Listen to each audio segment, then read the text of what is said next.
బాలు కల్పన వేసిన ప్లాన్ కి బయటపడ్డ రోహిణి మరియు మనోజ్ బండారం. కోపంలో ప్రభావతి. ఇదంతా అసలు ఎలా జరగబోతుందో తెలుసుకోవాలనుకుంటే ఇప్పుడే మా ఛానల్ తప్పకుండా సబ్స్క్రైబ్ చేసుకోండి. అలాగే వీడియో పూర్తిగా చూడండి. బాలు ఇక ట్రిప్స్ కోసం అయితే వెయిట్ చేస్తూ ఉంటాడు కారులో. అప్పుడే బాలుకి ఫోన్ వస్తుంది. ఇదేంటి కొత్త నెంబర్ లా ఉంది, ఎవరు చేశారు అని చెప్పి ఫోన్ లిఫ్ట్ చేస్తాడు బాలు. హలో, చెప్పండి ఎవరండి అని బాలు అడుగుతుంటే, మేము పోలీస్ స్టేషన్ నుంచి ఫోన్ చేస్తున్నామమ్మా. నువ్వు ఒకసారి సాక్షి సంతకం పెట్టావు కదా. అవునండి పెట్టాను. ఏమైంది, ఏమైనా ప్రాబ్లమా అని బాలు అంటుంటే, ప్రాబ్లం ఏం లేదమ్మా, ఒకసారి స్టేషన్ కి రావాలి నువ్వు. నీకు వచ్చాక చెప్తాను అని ఇక పోలీస్ చెప్పడంతో, సరే సార్, అర్జెంట్ అయితే బయలుదేరి వస్తున్నాను ఉండండి అని ఇక పోలీస్ స్టేషన్ కి అయితే వెళ్తాడు బాలు. ఇంకా నీ సాక్షి సంతకంలో పనులేదమ్మా, అందుకని రద్దు చేస్తావని సంతకం కోసం పిలిచాను అని ఇక పోలీసులు చెప్పడంతో, అవునా సార్, సరే ఎక్కడ పెట్టాలండి అని చెప్పేసి ఇక ఆ పేపర్ చదువుతాడు బాలు. సార్ ఇదేంటి, ఇది కాదు కదా నేను సాక్షి సంతకం పెట్టింది, ఈ మ్యాటర్ మీద కాదు కదా అని బాలు అంటుంటే, లేదమ్మా ఆ మ్యాటర్ మీద నువ్వు పెట్టావు, ఆ రోజు చదువుకోకుండా పెట్టేసావా ఏంటి, చూసుకో కావాలంటే మ్యాటర్ అని చెప్పేసి ఇక అందులో ఉన్న మ్యాటర్ అయితే చదువుతాడు బాలు. అదేంటి సార్, 40 లక్షలు ఇచ్చినందుకు నేను సాక్షాంతకం పెట్టినట్టుంది ఇందులో. అవును, అందుకే కదా పెట్టావా ఆ రోజు. అదేంటి, అలా కాదు సార్, నాకు ఆ మేడం చెప్పడం ఏంటంటే ఏదో ల్యాండ్ ప్రాబ్లం ఉందంట, ఆ ల్యాండ్ అమ్మడానికి అని చెప్పేసి నాకు సాక్షాంతకం కావాలని చెప్పారు. కానీ ఇలా 40 lakhs గురించి నన్ను మిడిల్లో పెడతారని అనుకోలేదు సార్ అని చెప్పేసి ఇక బాలు అంటుంటే, తను ఏం నిన్ను మోసం చేయలేదమ్మా, అప్పటికప్పుడు సాక్షాంతకం ఎవరు లేరు అని చెప్పేసి నిన్ను అడిగి పెట్టించి ఉంటుంది. ఎందుకంటే తను ఒక అబ్బాయిని మోసం చేసి ఆ డబ్బులతో కెనడా వెళ్లిపోయింది. ఇప్పుడు తను దొరికిందని చెప్పేసి వాళ్ళు మనం తీసుకువచ్చారు పోలీస్ స్టేషన్ కి. తీసుకురావడం వల్ల తను ఇంకా సాక్షాంతకం పెట్టడానికి ఎవరూ లేరని చెప్పి నేను అడిగి ఉంటుంది. అందుకని నీకు అసలు విషయం చెప్పలేదు. ఇప్పుడు 40 లక్షల షూరిటీ కూడా ఉండి సాక్షాంతకం పెట్టాలంటే ఎవరు ఒప్పుకుంటారు చెప్పు, అందుకే నీకు అబద్ధం చెప్పిందేమో అని ఇంకా పోలీస్ అంటుంటే, అవునా సార్, అయినా సాక్షాంతకం కోసం అబద్ధాలు ఎలా చెప్తారు సార్, నిజం చెప్తే సరిపోతుంది కదా, నేను పెడతానో పెట్టానో తర్వాత విషయం, ఎప్పుడైనా సరే నిజమే చెప్పాలి అని ఇక బాలు అంటుంటే, అప్పుడే అయితే ఇక కెనడా నుంచి కల్పన వస్తుంది. ఇక కల్పన చూసి కోపంగా ఉంటాడు బాలు. హాయ్ బాలు, ఎలా ఉన్నావు, చూసి చాలా రోజులు అయింది, ఎలా ఉన్నావు, వ్యాపారం అంతా బానే ఉందా అని కల్పన అడుగుతుంటే, బాలు ఏం మాట్లాడకుండా సైలెంట్ గా ఉంటాడు.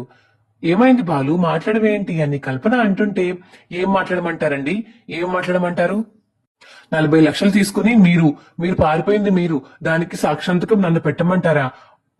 అదే ఒకవేళ మీరు డబ్బులు ఇవ్వకుండా ఉండుంటే వాళ్ళు వచ్చి నన్ను అడుగుతారు కదా, నన్ను తీసుకెళ్లిపోదాం కదా పోలీస్ స్టేషన్ కి వీళ్ళు అని ఇక బాలు అంటుంటే, నేను ఇస్తాను కాబట్టి నిన్ను అడిగాను బాలు, ఇవ్వకుండా ఉంటే నిన్నెందుకు షూరిటీ సంతకం పెట్టిస్తాను, ఎవరి చేతన్నా మా ఫ్రెండ్స్ తో పెట్టిస్తాను, కానీ అప్పటికప్పుడు ఇక్కడ అవైలబుల్ ఎవరు లేరని చెప్పేసి నీ చేత పెట్టించాను అంతే.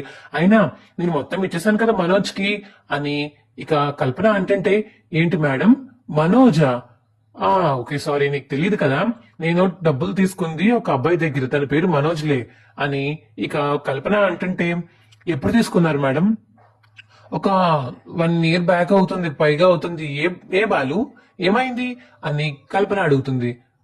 అంటే స్పెట్స్ ఉంటాయా మీ మనోజ్ కి అని బాలు అడిగేసరికి, అవును స్పెట్స్ ఉంటాయి, నా కోసం పెళ్లి చేసుకోవాల్సిన అమ్మాయిని కూడా వదిలేసి వచ్చాడు, ఆ రోజే నేను డబ్బులు తీసుకుని వెళ్లిపోయాను అని కల్పన చెప్తుంటే, ఆహా దొరికాడు వీడేనా అని చెప్పేసి ఇక ఫోన్ లో ఫోటో చూపిస్తాడు బాలు. అవును ఇతనే, ఏంటి ఇతని ఫోటో నీ దగ్గర ఉందేంటి, ఇతను నీకెలా తెలుసు అని కల్పన అడుగుతుంటే, వాడెవడో కాదు మా అన్నయ్య అని బాలు అంటాడు. ఏంటి మీ అన్నయ్యనా, నువ్వింత మంచి వాళ్ళ ఉన్నావు, మీ అన్నయ్య అంత ఎదవలా ఉన్నాడేంటి అని కల్పన అంటుంటే, నోరు ముయ్యండి, కొంచెం మాటలు సరిగ్గా రానివ్వండి, ఏం మాట్లాడుతున్నారు అసలు నువ్వు, మీకు మర్యాదిచ్చి మాట్లాడడం కూడా వేస్టే, వాడు మిమ్మల్ని ప్రాణంగా ప్రేమించి ఆ డబ్బులు తీసుకొస్తే ఆ డబ్బులు తీసుకుని పారిపోయి వాడిని మోసం చేసింది మీరు, మళ్ళీ మా అన్నయ్యని అంటారేంటి మీరు అని చెప్పేసి ఇక కల్పనకు చెప్తాడు Balu. I'm so sorry Balu, అందుకే కదా మొత్తం అమౌంట్ అంతా రిటర్న్ చేసేసాను మీ అన్నయ్యకి, కావాలంటే మీ అన్నయ్యని అడుగు, అయినా మీ అన్నయ్య మీకు ఇంట్లో చెప్పలేదా అని కల్పన అంటుంటే, రిటర్న్ చేసేసారా, అవును మరి సాక్షాంతకం ఎందుకు రద్దు చేస్తున్నారు అనుకున్నావు, మొత్తం డబ్బులు ఆల్రెడీ మీ అన్నయ్యకి నేను ఎప్పుడో కొట్టేశాను, అందుకని చెప్పేసి సాక్షాంతకం రద్దు చేయడానికి ఎందుకు పిలిచారు ఇక్కడికి, నన్ను కూడా అందుకే పిలిచారు కేసు క్లోజ్ చేద్దామని అనిక కల్పన అంటుంటే, అవునా సార్, అవునా మేడం అని చెప్పేసి ఇక బాలు అంటాడు. అవునయ్యా అవును అని చెప్పి పోలీస్ అంటాడు. సార్ మా అన్నయ్య అసలు ఈ విషయం మాకు ఇంట్లో చెప్పనే లేదు. ఆ డబ్బులు వచ్చాయి, ఇలా మా లవర్ పట్టుకెళ్ళిపోయిన డబ్బులు తిరిగి ఇచ్చేసిందని మా నాన్న దగ్గర కూడా ఒక రూపాయి కూడా ఇవ్వలేదు. ఏం చేశాడంటే తెలియదు సార్ అని చెప్పేసి ఇక బాలు అంటుంటే, అవునా మీ అన్నయ్య ఇంత షెల్ఫిష్ అనుకోలేదు, ఆ డబ్బులు దాచేసుకున్నాడేమో నాకు తెలిసినంత వరకు అని కల్పన అంటుంటే, అవునా ఏదో ఒకటి చేసే ఉంటాడు అనుకున్నాను మేడం, వాడు ఎప్పుడు మింగడమే తప్ప దాచడం తెలియదు వాడికి అని ఇక బాలు అంటుంటే, మీ అన్నయ్య ఏమన్నా కొత్తగా ఏమన్నా స్టార్ట్ చేశాడా అని చెప్పేసి కల్పన అడుగుతుంది. అవును మేడం, స్టార్ట్ చేశాడు, షోరూమ్ స్టార్ట్ చేశాడు. ఎంత పెట్టి తీసుకున్నాడు? ఒక 25 లక్షలు 20 లక్షలు పెట్టి తీసుకున్నాడు మేడం అని చెప్పేసి ఇక బాలు అంటుంటే, చూసావా అవే డబ్బులు తీసుకెళ్లి అక్కడ పెట్టుంటాడు అని చెప్పేసి ఇక కల్పన అంటుంటే, లేదు మేడం తన భార్య వాళ్ళ నాన్నగారు మలేషియాలో ఉంటారు, వాళ్ళ నాన్నగారు పంపించారని చెప్పాడు మాకు అని బాలు చెప్తుంటే, అంతా సుల్లే నాకు తెలిసినంత వరకు. ఎందుకంటే ఆ డబ్బులు తీసుకొస్తే మీ నాన్నకి ఇచ్చేస్తారు, మీ నాన్న ఏం చేస్తారు, మీరు ఎంతమంది మొత్తం అని కల్పన అడుగుతుంటే, మేము మొత్తం 4 అండి కదా, ఒక ఎంత కొంత ఒక్కొక్క మనిషికి ఎంతో కొంత ఇవ్వాలి కాబట్టి మీ నాన్నగారికి ఇస్తే డబ్బులు తనకి హాఫ్ కూడా రావని చెప్పేసి తన దగ్గర ఉంచేసుకుని వాళ్ళ మామయ్య గారి పేరు చెప్పుంటాడు నాకు తెలిసినంత వరకు అని ఇక కల్పన అంటుంది. మేడం సార్ మీ ఇద్దరు కొంచెం మా ఇంటికి వచ్చి నిజం బయట పెట్టాలండి, నేను చెప్తే మా ఇంట్లో వాళ్ళు నమ్మరు, మీరు కొంచెం రండి అని చెప్పేసి ఇక బాలు అడిగేసరికి, సరే వస్తాము సార్, నేను తీసుకెళ్ళినట్టు కాదు, మీ అంతటా మీరే వెళ్ళి కేసు కోసం వెళ్ళి క్లోజ్ చేసినట్టు సంతకం పెట్టించుకున్నట్టు వెళ్ళి అలా చెప్పండి సార్ అని చెప్పేసి ఇక బాలు చెప్పడం తోటి, ఆ సరేనమ్మా అని చెప్పేసి ఇక కల్పన మరియు పోలీసు అయితే ఇద్దరు కలిసి కారులో వెళ్లి మనోజ్ వాళ్ళ ఇంటికి అయితే వెళ్తారు. బాలు కాసేపు ఉన్నాకైతే బయలుదేరతాడు. ఇక పోలీసులు ఇంటికి రావడం తోటి, ఇదేంటి సార్ ఇలా వచ్చారు ఏమైంది అని ఇక అప్పుడే మనోజ్ బయటికి వచ్చి అడుగుతాడు. ఇంక ఇంట్లో వాళ్ళందరూ బయటికి వస్తారు. ఏం లేదు, నువ్వు కేసు పెట్టావు కదా, ఆ కేసు క్లోజ్ చేయడానికి అని చెప్పేసి సంతకం పెట్టించుకోవడానికి వచ్చాను అని పోలీస్ అంటుంటే, కేసా ఏం కేసురా అని సత్యం అడుగుతాడు.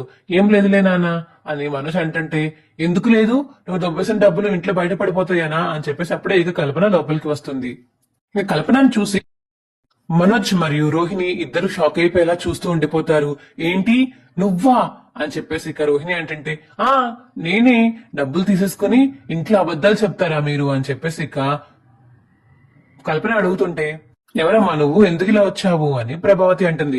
నేను ఎవరో మీకు తెలీదా ఆంటీ, మీ కొడుకు ముందు ప్రేమించిన అమ్మాయిని 40 లక్షలు పట్టుకెళ్ళిపోయాను కదా, తననే నేను అని చెప్పేసి ఇక కల్పన అంటుంటే, వసై అసలు ఇంత ధైర్యమే ఎక్కువ మా ఇంటికి వచ్చి నిలబడుతున్నావు మా డబ్బులు దొబ్బేసి అని ఇక ప్రభావతి అంటుంటే, మీ డబ్బులు దొబ్బేసి నా మీద మీరు ఎంత కోప్పడుతున్నారంటే నేను ఆల్రెడీ తిరిగి ఇచ్చేసాను తెలుసా మీకు అని కల్పన అంటుంటే, ఏంటి నాటకాలు ఆడుతున్నావా అబద్ధాలు ఆడుతున్నావా చెప్పు అని ఇక ప్రభావతి అంటుంది.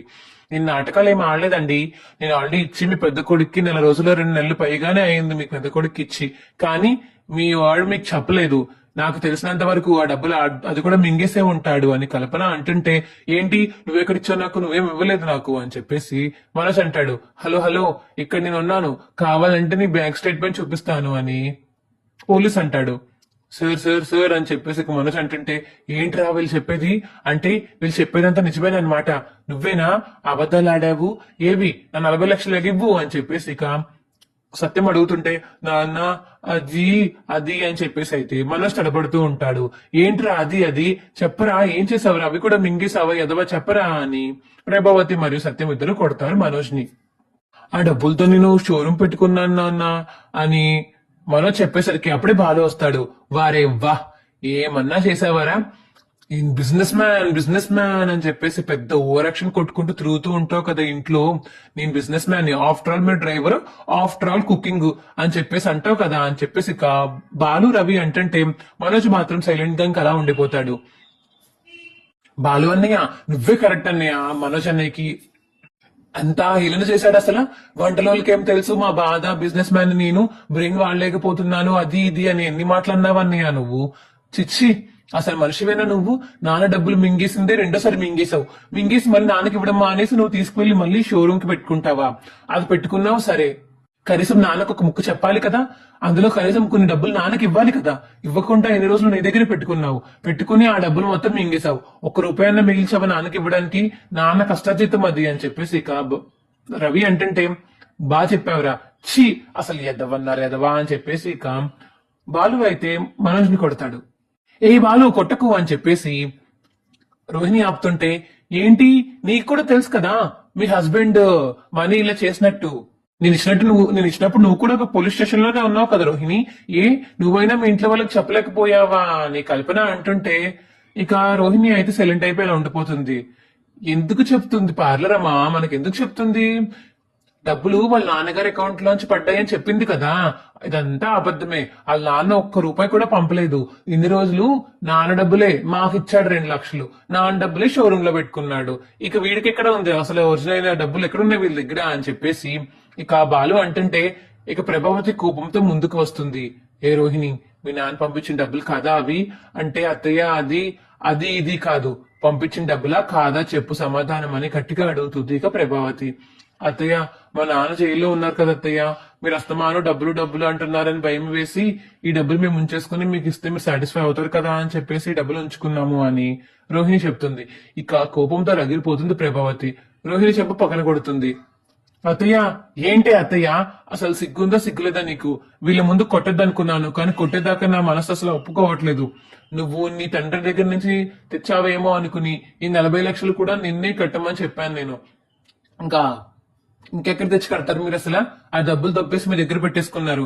పోనీ తిని ఇవ్వలేదంటే అనుకోవచ్చు, సాక్ష్యాలతో సహా కనిపిస్తున్నాయి తను ఇచ్చిందని. ఇక మీ నాన్న ఎక్కడి నుంచి తీసుకొస్తాడే? చిచ్చి, ఇన్ని అబద్ధాలు ఆడతారా అని ఇక ప్రభావతి అంటుంటే, అత్తయ్య కావాలని చేయలేదు అత్తయ్య అని రోహిణి అంటుంది. నువ్వు మాట్లాడకు, నోరు మూసే, అసలు మాట్లాడకు నువ్వు అని చెప్పేసి ఇక గట్టిగా అరుస్తుంది ప్రభావతి. హ, ఇప్పుడు చూస్తున్నానండి అత్తయ్య గారు కోప్పడ్డం. అసలు ఇన్ని రోజులు బిజినెస్ మ్యాన్ అని ఎంతలా ఊగిపోయారో అంటే అంతలా ఊగిపోయారు. ఇప్పుడేమైపోయింది, నోరు పడిపోయిందా రోహిణి అని చెప్పేసి మీనా అడుగుతుంటే, మీనా మాటలు సరిగ్గా రాలేవు అని రోహిణి అంటుంది. ముందు మీకు మాట్లాడే అర్హతే లేదు. తప్పులు చేసింది మీరు. తప్పులు చేసి మళ్ళీ మా మీద పడతారు వచ్చి. మేము కష్టపడి పూలు కట్టి నేను సంపాదిస్తున్నాను, కష్టపడి మా ఆయన కారు నడిపి ఆయన సంపాదిస్తుంటే మా ఆయన్ని అనేసి మాటలు అంటారా మీరు? ఇప్పుడు అనండి, ఈసారి నుంచి ఇంకోసారి బిజినెస్ మ్యాన్ అంటే మాత్రం అప్పుడు చెప్తాను నీ పని అని చెప్పేసి ఇక బాలు అంటాడు. మీనా కూడా అంటుంది, సరే మేము వచ్చిన పని అయిపోయింది, మేము వెళ్తున్నాము అని ఇక పోలీసులు అయితే వెళ్ళిపోతారు. కల్పన అక్కడే ఉండి, అంకుల్, నాకు తండ్రి ప్రేమ అంటే ఎలా ఉంటుందో నాకు తెలీదు, కానీ బాలుని చూశాక నాకు బాగా అర్థమైంది తండ్రి ప్రేమ అంటే తనలోనే ఉందని. డబ్బులు వచ్చాయని చెప్పగానే ఇలా మనోజ్ లా మింగేయకుండా తనైతే వచ్చి నిజం చెప్పండి అని చెప్పేసి నన్ను బతికినాడు కాబట్టి నేను ఇక్కడికి వచ్చి నిజం చెప్పాను. మీరు సాక్ష్యాలు కావాలంటారు కాబట్టి, మీ డబ్బులు ఎక్కడికి వెళ్ళిపోయినాయని మీరు బాధపడతారు కాబట్టి నేను వచ్చి చెప్తున్నాను అంకుల్. బాలు చాలా మంచి అబ్బాయి, మీ కొడుగ్గా పుట్టడం మీ అదృష్టం అని చెప్పేసి ఇక కల్పన చెప్పేసి అక్కడి నుంచి వెళ్ళిపోతుంది. ఏంట్రా తను మాట్లాడేది అని సత్యం అడుగుతుంటే, ఏం లేదు నాన్న, ఒకసారి వాళ్ళు డబ్బులు ఇచ్చేసాక సాక్షాంతకం కోసం అని చెప్పేసి నన్ను సంతకం పెట్టమంటే నేను పేపర్ చదవకుండా పెట్టేశాను. ఈ వాళ్ళ రద్దు చేయడానికని నన్ను పిలిస్తే వెళ్ళాను, ఈ వాళ్ళ చదివాను. ఆ 40 లక్షలకి నా చేత షూరిటీ సంతకం పెట్టించుకుంది కల్పన. అందుకని ఇవాళ ఇద్దరం పోలీస్ స్టేషన్ లో కలిసాము. తను జరిగిందంతా నాకు చెప్పింది. అందుకే సాక్ష్యం కోసం అని పోలీసుల్ని మరియు మా అమ్మాయిని రమ్మని చెప్పాను నాన్న నీక సత్యంతో అంటాడు బాలు. ఏమోరా, నువ్వు నిజం బయట పెట్టినా సరే ఆ మనోజ్ గారిని అసలు ఏం చేయాలో నాకైతే అర్థం కావట్లేదు అని చెప్పేసి ఇక సత్యం మరియు బాలు అయితే రూమ్ లో మాట్లాడుకుంటారు. ఇక మనోజ్ రోహిణి రూమ్ లో ఉండి అలా బాధపడుతుంటే అప్పుడే ఇక ప్రభావతి రూమ్ లోకి వస్తుంది. అమ్మా నువ్వన్నా కొంచెం అర్థం చేసుకోమ్మా, నా అన్న ఎవరు అర్థం చేసుకోవట్లేదు, నువ్వు అర్థం చేసుకోమ్మా అని మనోజ్ అంటుంటే ఇంకా మనోజ్ తో మాట్లాడకుండా రోహిణి దగ్గరికి అయితే వెళ్తుంది ప్రభావతి. అత్తయ్య, నన్ను క్షమించండి అత్తయ్య, నేను కావాలని చేయలేదు అత్తయ్య. మీరు అస్తమానం మా నాన్న ఏం పంపాడు ఏం చేస్తున్నాడు అని అడుగుతున్నారని భయం వేసి వచ్చిన డబ్బులు మా నాన్న పంపించారని అబద్ధాలు ఆడాము, అంతే అత్తయ్య, క్షమించండి అత్తయ్య అని రోహిణి అంటుంటే, నిన్ను క్షమించాలా? అడ్డంగా నరికేసిన పాపం లేదే, అసలు ఎంత పని చేసావు నువ్వు? ఇన్ని రోజులు అబద్ధాలు ఆడావు.